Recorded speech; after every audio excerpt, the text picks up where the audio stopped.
రోజు మధువనంలో పచ్చని చెట్ల నీడన నెమలి ఈకల కిరీటంతో మురళి వాయిస్తున్న కన్నయ్యను చూస్తూ రాధమ్మ కన్నులలో చిన్న అలకిడి, పెదవులపై చిరునవ్వుతో ఆయన దగ్గరకు నడిచింది.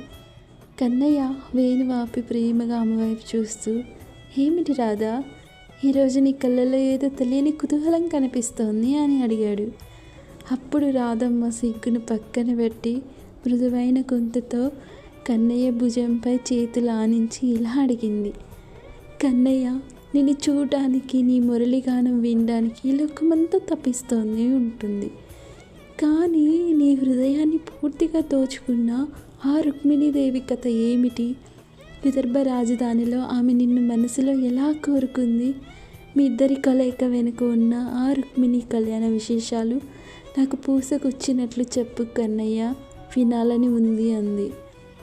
అది విన్న కన్నయ్య చిరునవ్వి నవ్వి రాధను తన పక్కన కూర్చోబెట్టుకొని ఇలా చెప్పడం మొదలుపెట్టాడు. రుక్మిణి కళ్యాణ కదా కన్నయ్య మాటల్లో. రాధ భక్తికి పరిపూర్ణమైన ప్రేమకు రూపమే రుక్మిణి. ఆమె విదర్భ దేశాన్ని ఏలే భీష్మక్ మహారాజు కూతురు.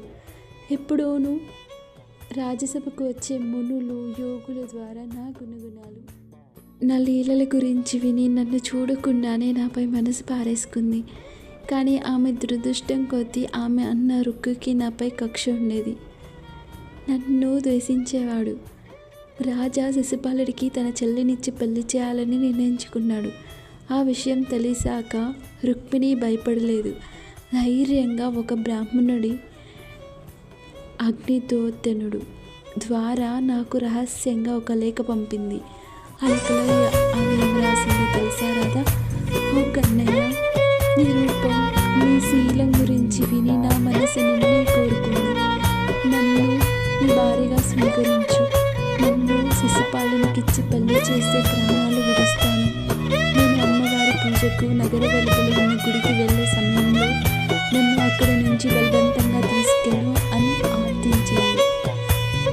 ఆ లేఖ చదివిన తక్షణమే నేను నా రథం ఎక్కి విదర్భకు బయలుదేరాను. అనుకున్న ప్రకారమే రుక్మిణికి అమ్మవారి దర్శనం ముగించుకుని తిరిగి వస్తున్న సమయాన వేలాది మంది రాజులు చూస్తుండగానే ఆమెను నా రథంపై ఎక్కించుకొని ద్వారక తీసుకొని వచ్చాను. రుక్మిణి అడ్డు వస్తే అతన్ని ఓడించి పెద్దల సమక్షంలో రుక్మిణి